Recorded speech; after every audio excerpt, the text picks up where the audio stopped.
नमस्कार मु इंजीनियर संग्राम केशरी महांती। संग्राम एवरी वॉइस मैटर्स। संग्राम प्रत्येक स्वरर मूल्य अच्छी। आज प्रत्येक स्वरर मूल्य अच्छी रे आमे देखिबा कवि सूर्य नगर रे जो हाजत मृत्यु घटी बारंग थाना भुवनेश्वर रे बारंग थाना रे जो हाजत रे निर्यातना दिया जाई ताकू राति अधिया सेठू डाक्तरखाना को बदली करा जाइथिला सेटा लोकंको मनरे न लिभुनु 2 दिन तले 31 तारिख रविवार दिन कवि सूर्य नगर गंजाम जिला कवि सूर्य नगर आस्का लोकसभा मंडली रे अछि सेथिरे गोटे श्रमिक को निर्यातना दिया जाइछि।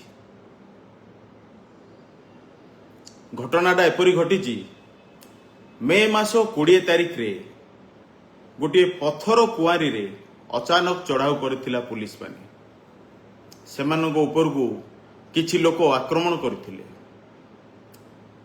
ताहार फलस्वरूप 25 तारिख रे पुलिस को तरफ किछि लोक को उठा जाइथिला सेमानकु पुलिस थाना रे रखा जाइथिला। आउ सेतिरे सुशांत साहू कवि सूर्य नगर निर्वाचन मंडली सुबलिया ग्राम घटना सुशांत साहू को मध्य पुलिस निज हेफाजत को नहीं। सुशांत साहू जड़े दिव्यांग सी गोटे ट्रैक्टर रे लेबर भावे श्रमिक भावे काम करते निजर पेट पोषण पाई सी श्रमिक काम करते तांकु मध्य पुलिस थाना को निया जाइथिला। सेतिरे अन्य मानंगु अन्य 4 जन को जेउपरि निर्यातना देई तांकु कोर्ट फॉरवर्ड करा जाइछि किंतु सुशांत साहू को 25 तारिख रु 31 तारिख पर्यंत थाना रे काहे की अटक रखा गला। जदि सी सतरे दोषी जदि सी पुलिस ऊपर को आक्रमण करिसंती ताहाले ता पय न्यायालय थिला। गोटे पटे कवि सूर्य नगर रे जो दिव्यांगर मृत्यु को नहीं सारा ओडिशा रे चलचंचल सृष्टि हो जाइछि। छोट छोट कथारे गोटे परिवार रो जीवन बदली जाउछि। आपई दायी किए तदंत आଳରେ 7 दिन धरी पुलिस थाना रे अटक रखिबा केते दूर युक्तियुक्त एथिरे केउ माने संपृक्त अछंती। गंजाम रो नूतन आरक्षी अधीक्षक आसी कवि सूर्य नगर रो समस्त को बदली करछंती एवं जने आईपीएस ऑफिसर को मध्य हेडक्वार्टर को निया जायछि। हेले दोषी किए सतर जदि सुशांत साहू दोषी ताहले ताकू दंड देवार अधिकार पुलिस प्रशासन को देला किए। तार 2 शिशु स्त्री वर्तमान अनाथ सेमानंकु रेड क्रॉस रु 30,000 टंका मिलला तांको जीवन चली जीव यार उत्तर किए दब। गंजाम जिल्ला रे प्रत्येक दिन हत्या बीच रास्ता रे लोकन को मारकाट खुलम खुला धमक यह कौन बीजेपी सरकार आसीबा पर छोटो ट्रेलर की आगु को आउरी बड़ बड़ घटना घटिबार अछि कि। जदि सेई पत्थर कुआरी को पुलिस अचानक चढ़ाऊ करथिला से पत्थर कुआरी तो लीज नहीं 7टी पर्याय रे सेठी पत्थर कुआरी सुबालय रे अछि। सेई पत्थर कुआरी गुडको माइनिंग डिपार्टमेंट रो बिना अनुमति रे केउ माने खनन करछंती।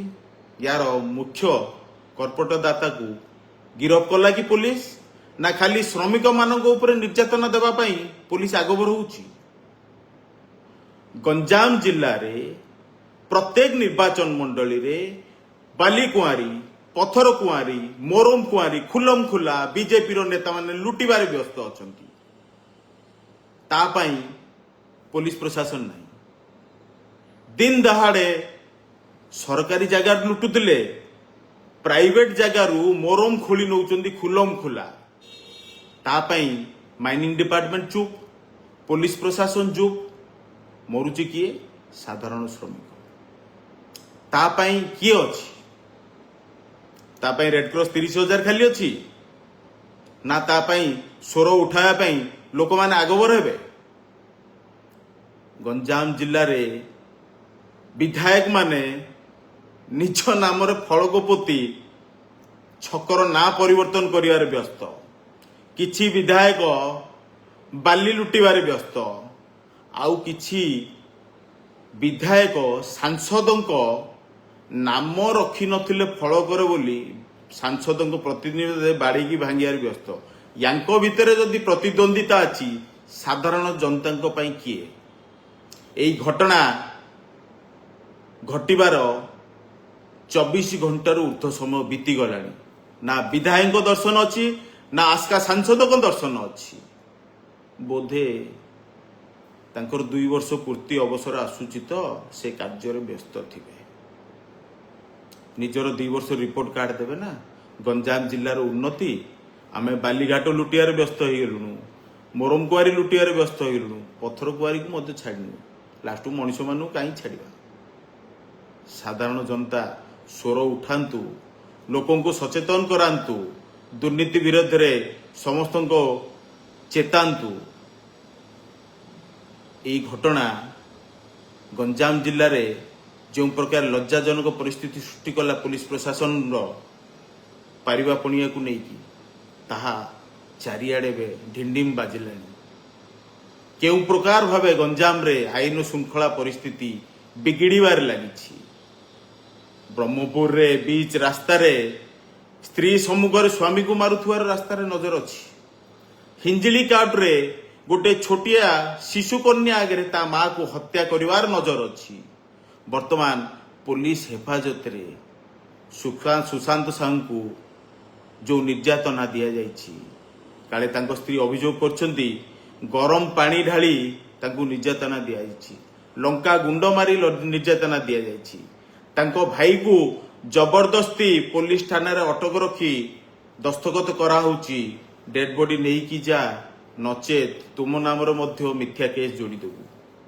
ତ ଏହା ପୋଲିସ ପ୍ରଶାସନର, ରାଜ୍ୟ ସରକାରର ପାରିବା ପଣିଆକୁ ଖୋଲାରେ ପକାଇ ଦେଇଛି। ୟା ପାଇଁ ଆପଣମାନେ ଚିନ୍ତା କରନ୍ତୁ। ପୁଣି ଆସିବୁ, ଏଭ୍ରି ଭଏସ୍ ମ୍ୟାଟର୍ସ। ପ୍ରତ୍ୟେକ ସ୍ୱରର ମୂଲ୍ୟ ଅଛି। ନମସ୍କାର।